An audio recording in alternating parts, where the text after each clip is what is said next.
Bonjour les amis, je suis ravi de vous proposer ce podcast au format court où nous allons évoquer la 47e édition de la corrida bulloise avec Jean-Bernard Repon du comité d'organisation. On va faire le point sur les derniers détails, mais aussi évoquer le nouveau venu dans les parcours et, cerise sur le gâteau, de parler du plateau des élites pour cette édition qui s'annonce explosive. Je vous souhaite une très belle écoute. Bienvenue dans Au-delà du mur, le podcast pour tous les passionnés de course, qu'il s'agisse de bitume, de nature ou de piste. Que vous soyez débutant ou coureur aguerri, nous explorons ensemble la préparation physique et mentale, la nutrition et la santé pour vous aider à atteindre vos objectifs. Si vous cherchez des conseils pratiques, des témoignages inspirants et des discussions captivantes, vous êtes au bon endroit. Préparez-vous, votre voyage au-delà du mur commence ici. Mon cher Jean-Bernard, bonjour. Bonjour, Comment ça va? mais parfaitement. La dernière ligne droite. Effectivement, la dernière ligne droite, ça fait un peu plus d'une année qu'on s'était parlé pour discuter de cette fameuse corrida bulloise.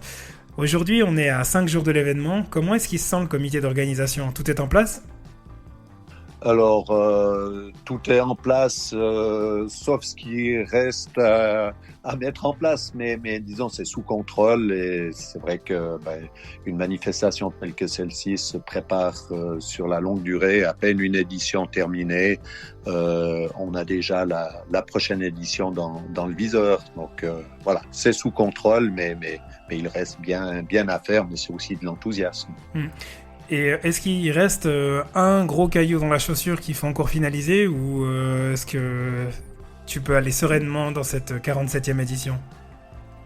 Non, je dirais que paradoxalement, c'est pas une grosse pierre dans la chaussure, c'est quand même une préoccupation qui en soi est quelque chose d'extrêmement positif, mais qui est susceptible de créer un peu de soucis.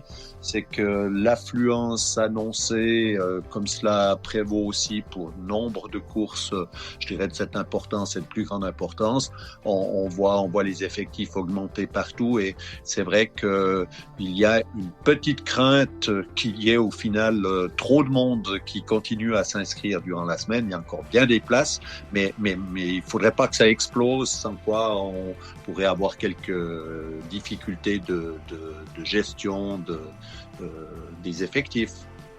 Effectivement, donc celles et ceux qui hésitent à s'inscrire, il ne faut pas hésiter, il faut s'inscrire maintenant. Alors, il faut y aller maintenant. Je dirais que le parcours et le nombre de catégories, même des catégories comme les populaires, qui peuvent prendre 3 départs en fonction des temps souhaités par chacun. Là, il n'y aura pas trop de soucis, mais je dirais qu'il y a des soucis pratiques comme un nombre de prix remis à chaque concurrent. On en a un certain nombre. Passer ce nombre-là, ça deviendra un petit peu difficile. On voit que Mora Fribourg a eu ce problème-là. Je dirais que c'est presque un problème de riches, mais enfin, on va faire en sorte en tout cas que tout se passe bien et qu'on puisse donner satisfaction à tout le monde.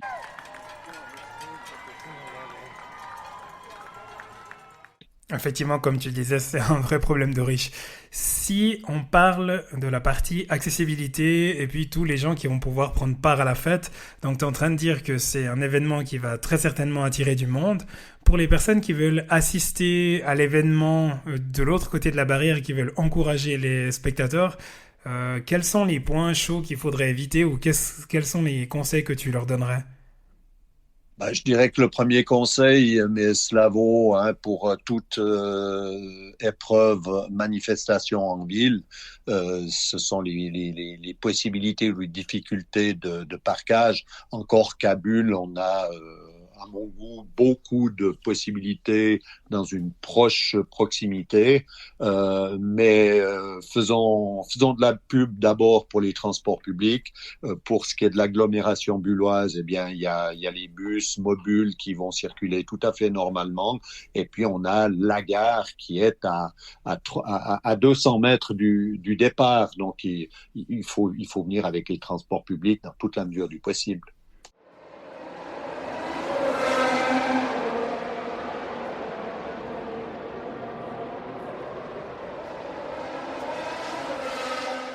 Si on regarde au niveau du tableau d'inscription, En ce qui concerne les élites invitées, est-ce que tu peux nous donner quelques noms, histoire de nous faire envie pour qu'on sache qui c'est qui va se bagarrer pour la victoire?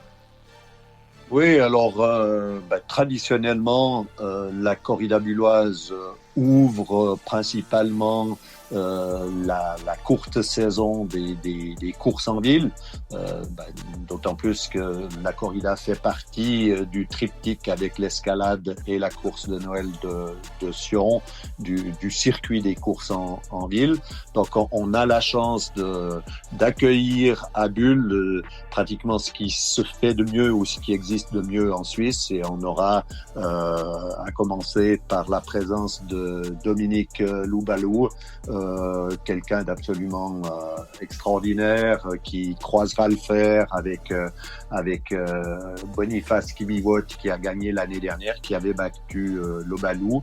Voilà pour ce qui est en tout cas des deux ténors principaux, mais on a aussi du côté suisse Mathias Kiburtz, du côté fribourgeois le jeune Burer, Soldini aussi.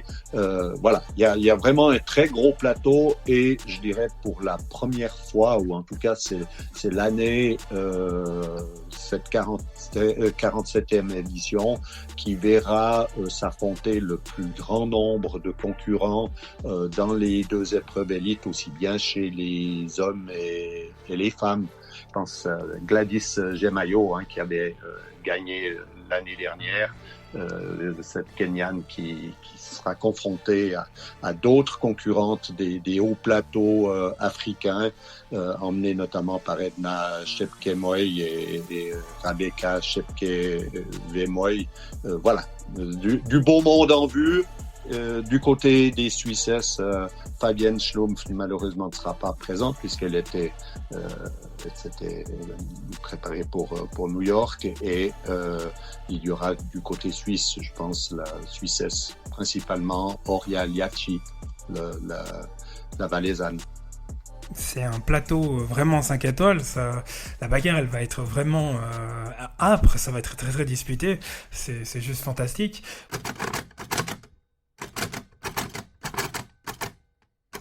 Pour les amateurs, les coureurs et coureuses du dimanche, comme j'adore les appeler, est-ce qu'on peut encore s'inscrire?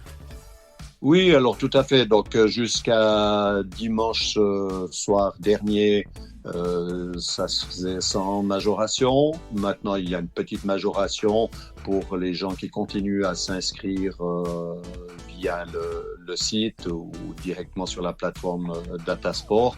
Et en principe, à moins qu'on doive prendre des mesures parce que les inscriptions explosent encore ces 2 ou 3 prochains jours, mais possibilité encore de s'inscrire sur place samedi. Et cette année, vous avez rajouté une nouvelle catégorie, 3 petits tours.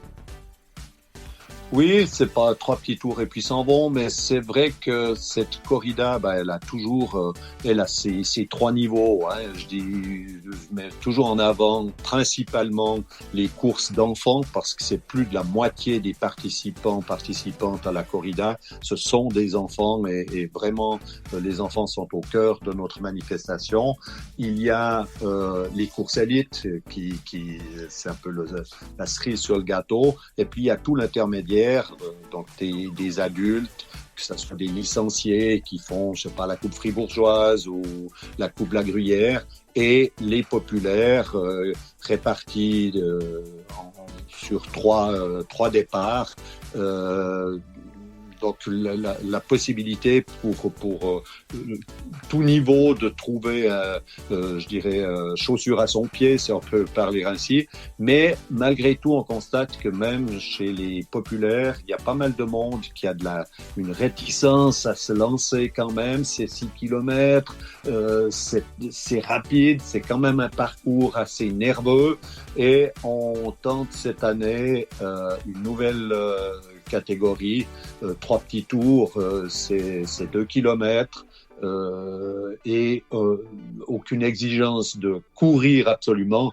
Je dirais, petit clin d'œil, on demande simplement que les gens marchent quand même un peu vite parce qu'on doit gérer un horaire et puis voilà, mais il n'y aura pas de difficulté de ce côté-là et on a déjà plus d'une centaine d'inscrits maintenant pour cette catégorie. Donc si on devait faire de la pub, pour moi, c'est principalement cette catégorie-là qui doit trouver son public. Et ce public, on doit le trouver parmi les gens qui ont l'habitude plutôt de se tenir de l'autre côté des barrières comme spectateurs, spectatrices. Ben, on les invite à passer par-dessus la barrière, à s'inscrire puis à participer à la fête de manière active.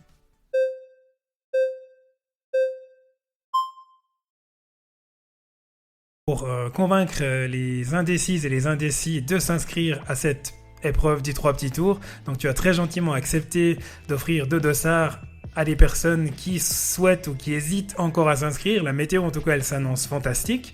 Donc il y aura un petit concours Instagram pour faire gagner 2 dossards. Merci beaucoup Jean-Bernard.